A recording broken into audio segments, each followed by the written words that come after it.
amongst people of color at the Pride Parade and the fallout on that as well.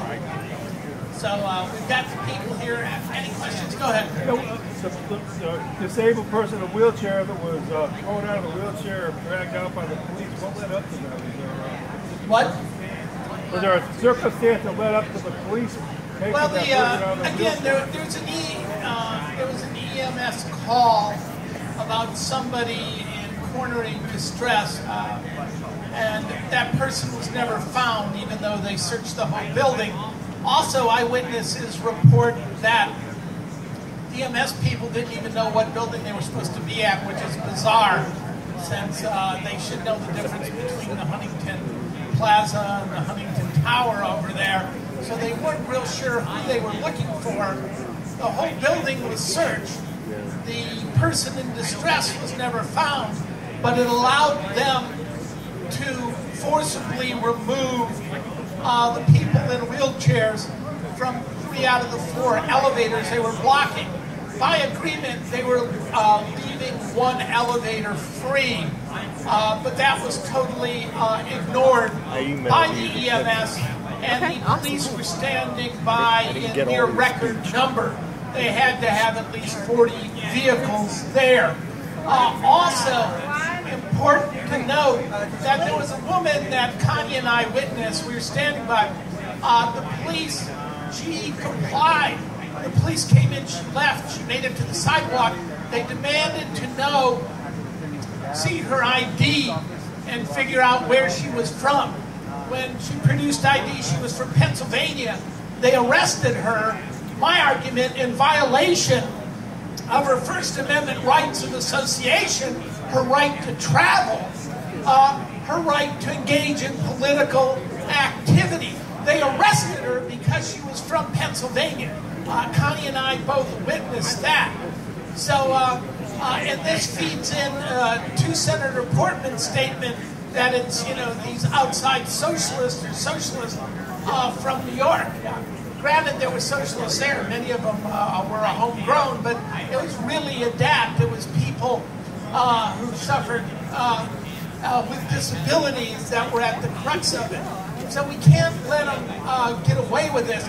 And also, I mean, we really need to condemn the mayor, right? A lot of this is coming from Mayor Gibson. Mayor Gibson just made another speech at police headquarters. When he went for his State of the City address down to the police academy and said, we're going to reconsider the summer safety initiative. That is, instead of plainclothes, undercover white guys shooting blacks in the summertime, we're going to do it year-round, right? 24 of the last people shot by the police, 20 were black. They had just killed Tyree King. They had just killed Henry Green.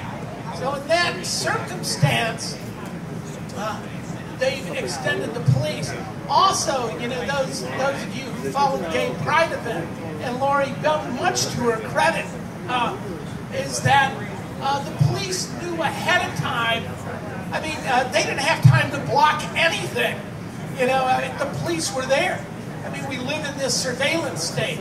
Also, they're trying to use the fact that they hadn't officially gone through the training, but the gay, lesbian, bisexual, queer, trans community was actually supposed to be marching and were separated from the Green Socialist Bloc of the ISO, and DSA was in the back of them, and the Greens were there. So, and the whole notion, we wanted them marching with us, because the majority of us were white, is we feared that any attempt to engage in political activity would get those people brutally assaulted, and it did. So we have a huge police problem here, and we have a complete 100% Democratic city council and mayor, and they need to be confronted whenever they're in public about how they treat handicapped people. And again, this is the same thing. I mean, they harassed the Occupy movement as soon as the November election was over in 2012. They began to systematically attack And again, I said some things probably to city officials I shouldn't have, like, why do you spend all your time kissing John Kasich ass and worrying whether we're occupying the State House? And I heard a loud scream, we're not kissing his ass. Well, you know, you're harassing us. Your police are harassing us. So this is a huge issue. Any other last questions? And maybe we can get back to some music, since we do have the,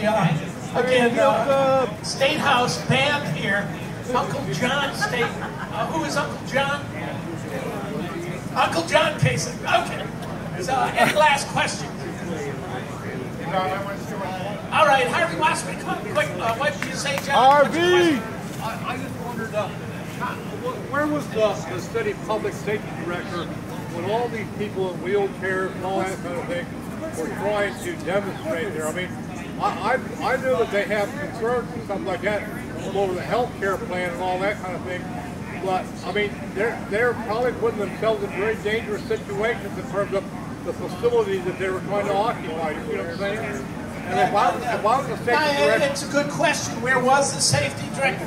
Here's what I know, is that the police came out with a representative from Huntington with cameras, video cameras, and still cameras, and announced that any of the individuals that were standing there, which included myself as an attorney, would be heretofore in the future arrested by any attempt to come into that building where my U.S. Senator is. We were told that we would be put on a list and that we were barred by Huntington officials from ever going into that building. And this has been used in the past. This is what Ken Blackwell used in 2004. They go to a private building, usually from a major donor, like the Borden building where Blackwell was, and then when people try to come in and see him, they use either the private security, as Blackwell did. He arrested a former U.S. representative trying to give him a letter at that building, or they used the police, right? I mean, what happened to being in public buildings? What happened to being in a federal building? They're hiding because, you know, Portman's chicken shit. He doesn't want to have a town hall meeting. He doesn't want to engage in dialogue, so he's in this private building, and he can use their security, which he used all day, and then he can use the police as needed. But we've got to make sure these people are accessible. You need to turn up the heat on Portman. You need to call him. You need to say, Mr. Portman, quit condoning throwing handicapped people out of wheelchairs and then blaming it on socialists. Quit your pig baiting. Quit creating facts that don't exist. Quit doing the work for Donald Trump and those forces of reaction. And let's go on to win a single-payer plan here in the U.S. Harvey. Thank you, Bob. I just want to say real quick on the nuclear power issue. We actually are very close to shutting Perry and Davis-Besse on the lake. Pat Morita and the Sarah can give more detail. But these two reactors are losing tons of money. We'll be lucky if Davis-Besse doesn't actually physically fall down. And First Energy has come to the legislature wanting huge bailouts, anywhere from $4 to $12 billion, depending on what day of the week it is. And we actually may win this in the legislature. It's hard to believe, but the Ohio legislature may not give the bailout to Perry and Davis-Besse and First Energy. And if that happens, those two reactors will shut. At the same time, northern Ohio is a really great area for wind power.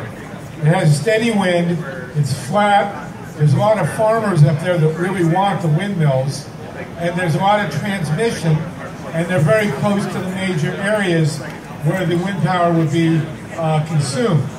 And in northern Ohio, wind power is by far the cheapest source of energy. So a few years ago, the state legislature passed this ridiculous setback requirement, which basically killed the wind industry for the time being in northern Ohio. but they're very close now to rescinding that. And if they do, there'll be about $4 billion worth of wind development in northern Ohio within the next 4 or 5 years. There are all these wind power companies waiting to go in. And so those of you who follow this at all, if you're interested at all, the legislature is close to rescinding this wind restriction and close to stopping the bailout of the nuclear plants up there. If that happens, the whole nature of energy in Ohio is going to change very, very quickly. So keep an eye on that. Talk to Pat Morita. Look for the Sierra Club. Also, I wanted to mention next weekend is Starwood, which is your favorite clothing-optional pagan gathering in southern Ohio. It's a week from today in the town of Pomeroy. It's a lot of fun, actually. I have advocated for a panel to decide which people can go without clothing and which can't, but that hasn't flown. So if you want to take your clothes off, you're more than welcome. And if you want to know about Starwood, see me afterwards. It's really a lot of fun. Thank you very much. We look for a wind-powered Ohio. And no nukes, everybody.